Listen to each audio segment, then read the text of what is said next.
La Coupe du monde de football 2026 pourrait être organisée au Maroc. La fin de la période de dépôt des candidatures, c'est le 16 mars prochain. Et pour l'instant, un seul concurrent se dresse devant le Maroc, une organisation commune du Mexique, du Canada et des États-Unis. Le Maroc pourrait ainsi devenir le deuxième pays africain à accueillir la Coupe du monde après l'Afrique du Sud en 2010. Un espoir qui fait forcément rêver l'ancien capitaine de la sélection marocaine, Ismaël Triki. Moi, qu'ancien footballeur, avoir joué la Coupe du monde, je sais que si on organise la Coupe du monde chez nous, c'est une fierté. C'est pour le pays un apport supplémentaire d'être encore plus connu. On y arrivera, on y arrivera. Et c'est tout un pays, tout un peuple qui est heureux de savoir qu'il y a cette candidature qui est là. Déjà candidat en 1994, 1998, 2006 et 2010, le Maroc pourrait bien enfin voir son rêve devenir réalité. Pourtant, la candidature des pays américains possède une légère longueur d'avance grâce à ses infrastructures modernes et souvent déjà opérationnelles. Mais d'ici 2026, le Maroc aura bien le temps de réaliser les travaux nécessaires. Le TGV reliant Tanger à Casablanca sera d'ailleurs inauguré fin 2018. Et pour le journaliste de sport Patrick Jouillard, le Maroc possède de nombreux atouts et a largement les moyens d'accueillir une Coupe du monde. Il faudra encore arriver en lancer d'autres projets pour arriver à la jauge de 12 stades requises par la FIFA. Sur le plan des routes, évidemment, le réseau est perfectible, mais c'est quand même un des meilleurs réseaux d'Afrique. Donc je pense que le Maroc peut largement, sur ces plans-là, être prêt d'ici à 2026. Je pense que le Maroc en est capable. Deux candidatures, marocaines et américaines, diamétralement opposées. Les Américains proposent une Coupe du monde sur 3 pays, avec donc de grandes distances et des fuseaux horaires différents. Et les Américains n'hésitent pas à critiquer la candidature marocaine. Il y a peu, on pouvait suspecter une légère ironie dans les colonnes du New York Times. Le Maroc veut accueillir la Coupe du monde. Ne demandez juste pas plus de détails. La chaîne américaine ESPN, quant à elle, prend très au sérieux la candidature marocaine et estime qu'elle met en danger celle des Américains. Le vote pour l'obtention de la Coupe du monde de la FIFA 2026 aura lieu le 13 juin prochain à Moscou.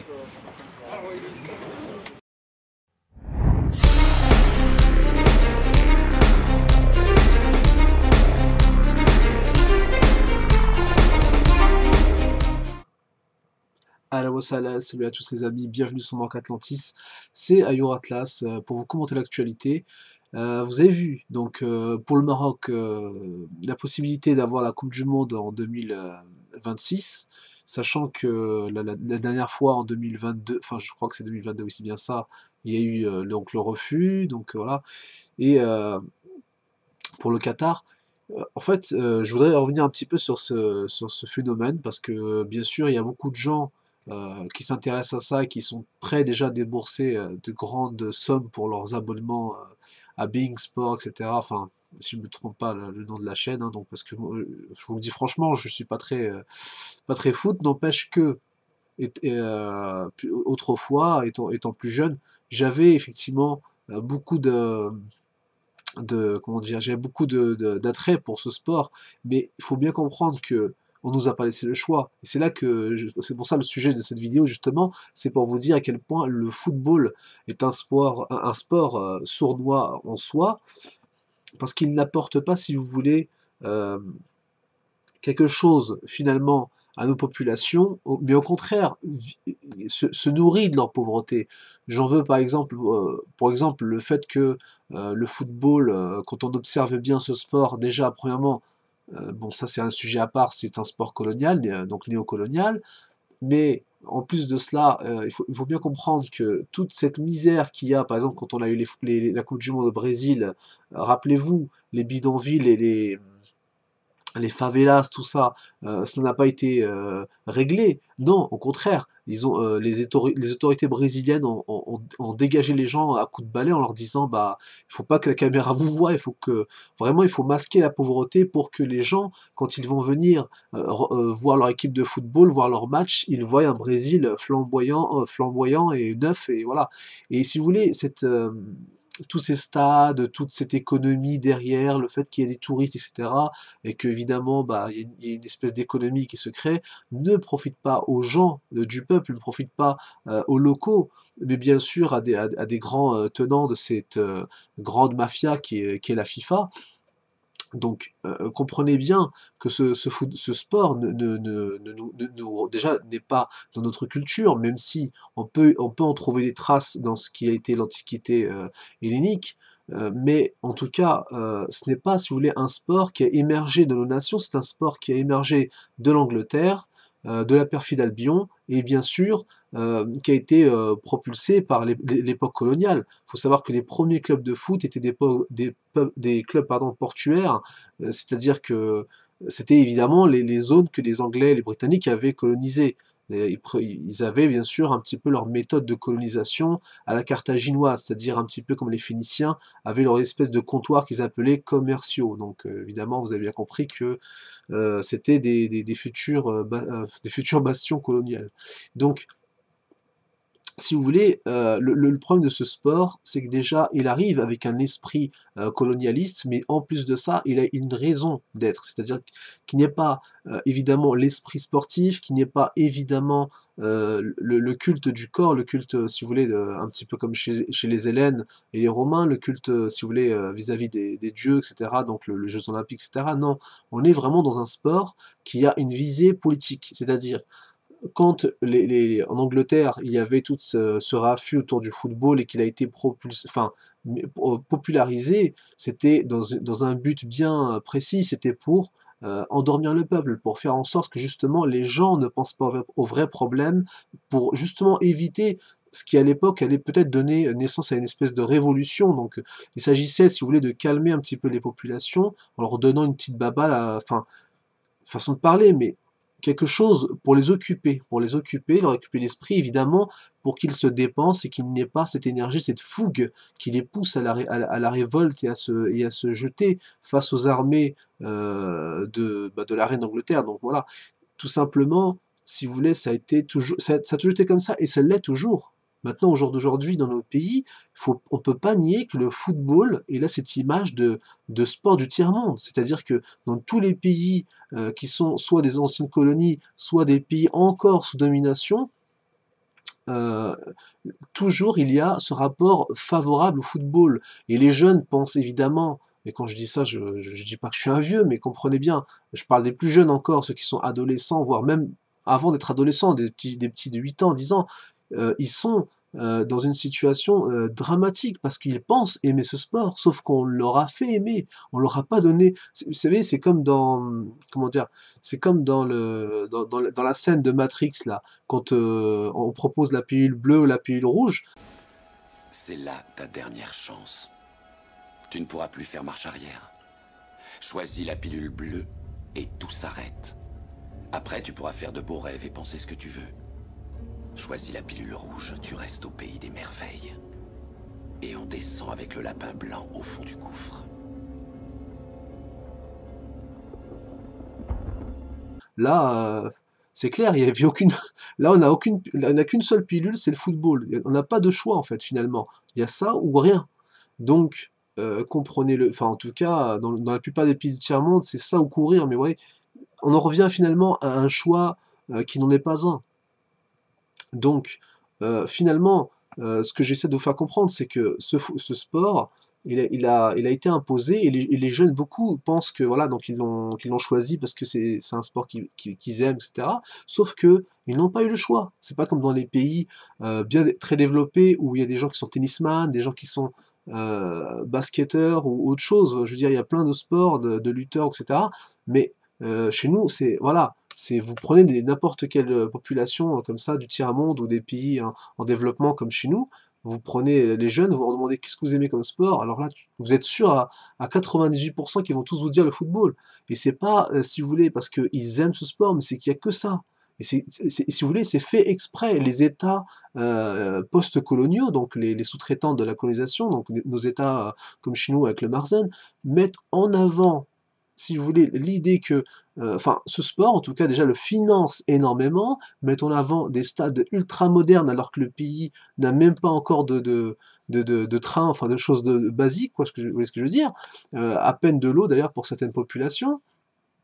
Euh, et en plus, si vous voulez, on le promue, c'est-à-dire que la télévision est là sans arrêt, matraquage, sans oublier l'école qui encourage le football à la récré, etc. Il y a tout un, si vous voulez, c'est tout un système très très vicieux qui se referme dans la gueule du monstre, enfin les enfants finissent dans la gueule du monstre, qui se referme sur eux et les broie. C'est-à-dire que les enfants n'ont pas le temps de développer une conscience, de pouvoir choisir qu'est-ce qu'ils aiment comme sport. Et dès tout petit, on les prend. On leur dit, voilà, c'est ça, soit tu es une fille, soit tu es un homme. Un homme, ça joue au ballon, ça court après une balle. Et combien de fois j'ai pas vu des enfants, si vous voyez, se dire en gros, si tu veux pas jouer, t'es pas des nôtres, t'es pas, voilà, c'est limite, c'est comme une secte si vous voulez, mais après, bon, le terme est un peu trop fort, mais on est quand même face à quelque chose qui est de l'ordre du subconscient. Les gens sont, malgré eux, poussés vers ce sport et ne savent même pas pourquoi ils l'aiment au final, mais ils l'aiment parce que bon là, c'est populaire, ça rend heureux. D'ailleurs, quand vous posez la question à quelqu'un qui aime le foot, pourquoi il aime ce sport, vous verrez qu'il n'a pas grand argument à vous donner, à part c'est génial, c'est beau, c'est génial, viens, on va faire un foot. Non, écoutez, soyons sérieux 2 secondes.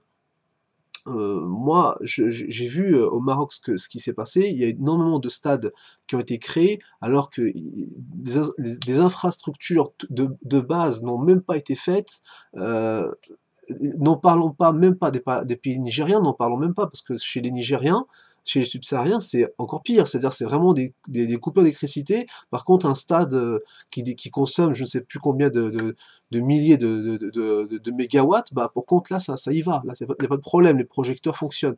Et je sais pas comment vous expliquer, on est face, si vous voulez, à un sport qui est le symbole du colonialisme ultime. C'est un sport qui embrigade les populations, les réduit à l'état de bétail, parce que finalement, là je vous passe un extra après, vous allez voir, c'est vraiment pas des lumières, hein, les footballeurs. Et bien sûr, tous ceux qui rentrent dans cette idée-là de ce sport, etc., qui se font embrigader dans ce sport, sont exactement du même acabit. Et moi, ce que je veux dire, c'est que ce sport, malheureusement, on le subit, c'est pas un choix. Et donc après, bien sûr, il y a le syndrome de Stockholm, l'habitude, etc. On a grandi avec ça, c'est normal. Donc oui, d'accord, mais il faut bien comprendre une chose, c'est que c'est un sport colonial qui a été imposé dans l'idée d'avilir les populations, de les abrutir et finalement de pouvoir mieux les contrôler.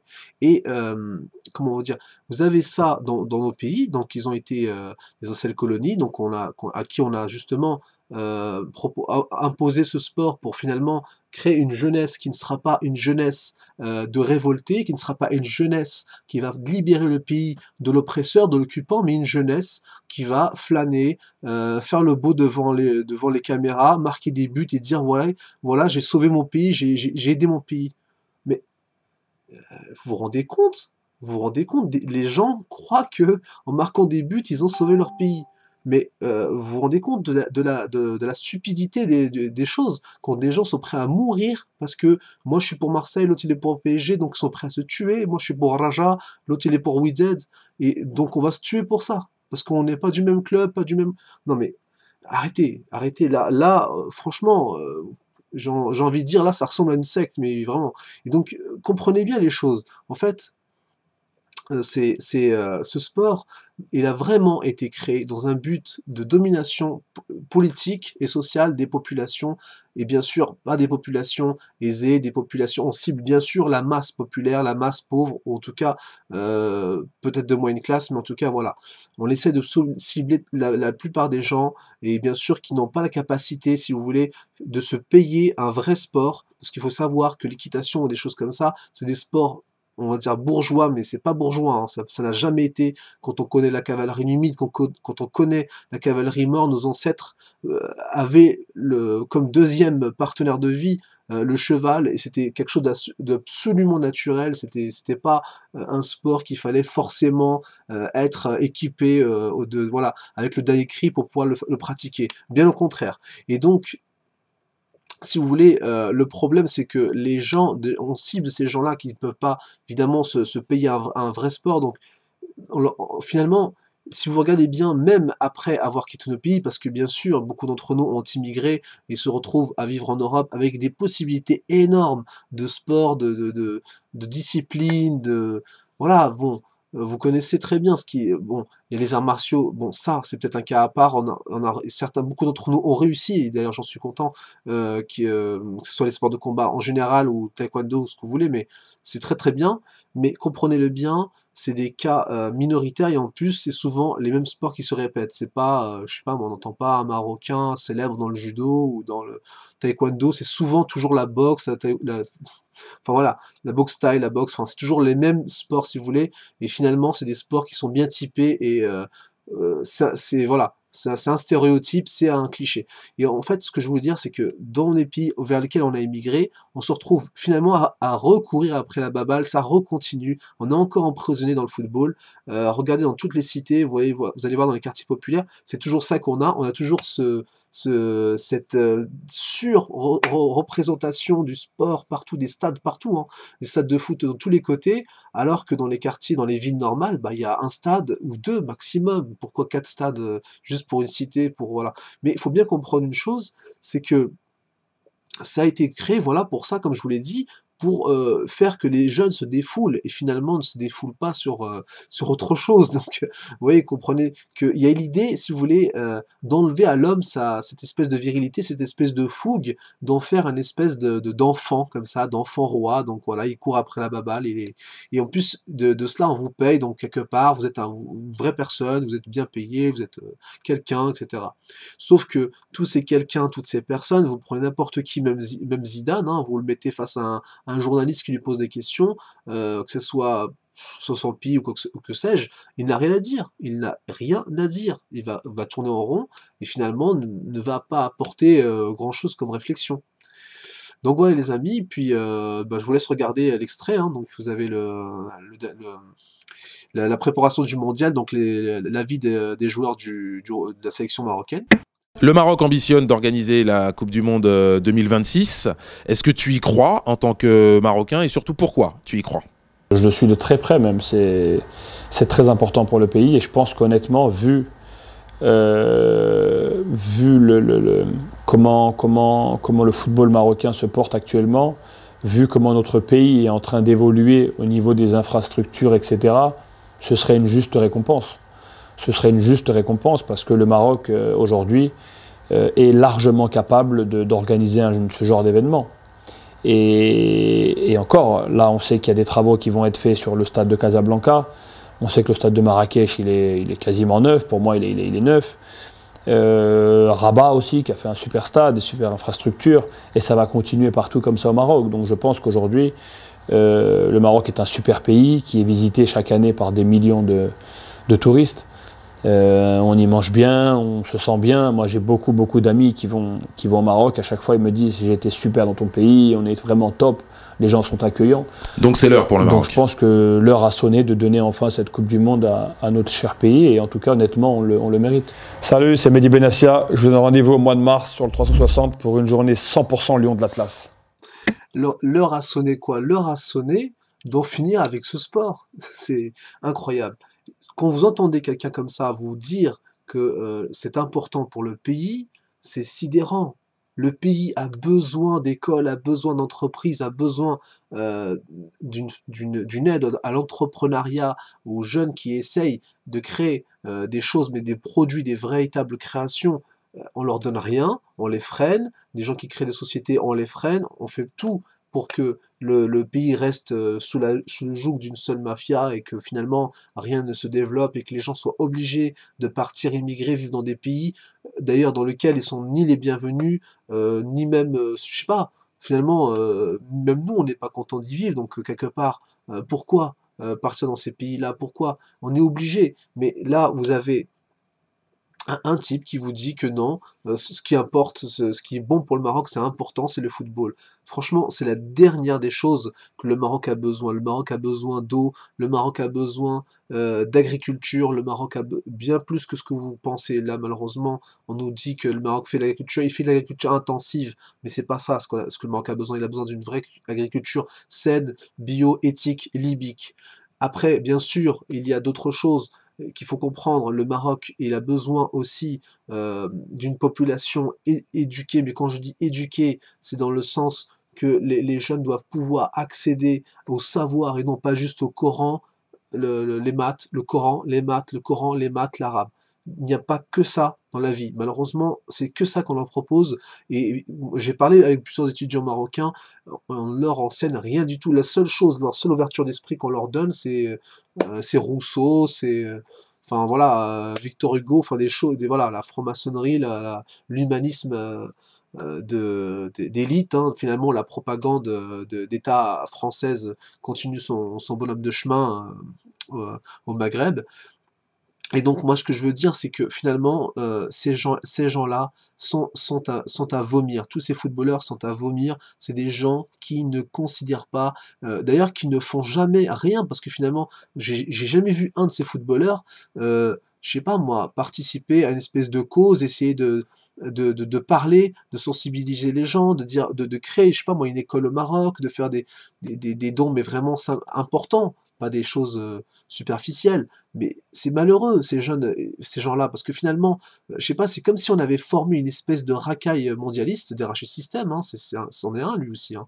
Donc, et finalement, que cette racaille a été valorisée par le système néocolonial et que finalement, c'est elle qui nous dit, vous voyez, devenez comme moi, devenez une racaille mondialiste, devenez un Rachid System et vous réussirez.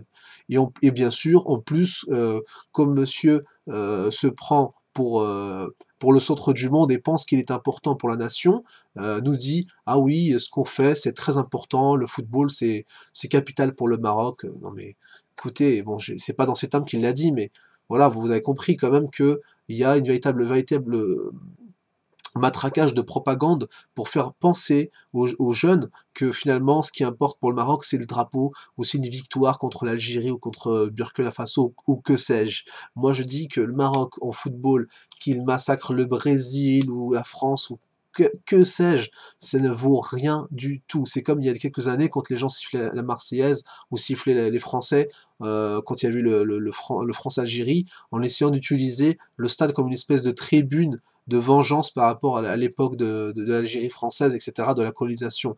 Je suis désolé, malheureusement, on peut dire ce qu'on veut, ça reste qu'un vulgaire sport. En tout cas, ce n'est pas un sport noble dans le sens où il ne rassemble pas des vrais hommes, il rassemble surtout le pire rebut de l'humanité. Et en plus de cela, ce n'est pas par cet exercice que nous allons libérer nos peuples, parce que le football, ce n'est rien d'autre que la dévirilisation de notre jeunesse. Notre jeunesse, elle a besoin de faire des vrais sports, des sports qui le rapprochent de la nature, qui le rapprochent des dieux, de l'amour de son corps, etc., de la compréhension, de la capacité d'être indépendant, d'être autonome, et bien sûr pas des sports, des espèces de ballerines là, qui jouent à 11 contre 11 et qui se baladent et qui finalement ne savent qu'insulter et provoquer mais ne font rien. Ces gens-là, c'est pas eux qui iront combattre pour défendre le pays, sachez-le. Donc, à un moment donné, laissons tout ça de côté et pensons à l'avenir du pays. Le pays a besoin de ces vrais sports.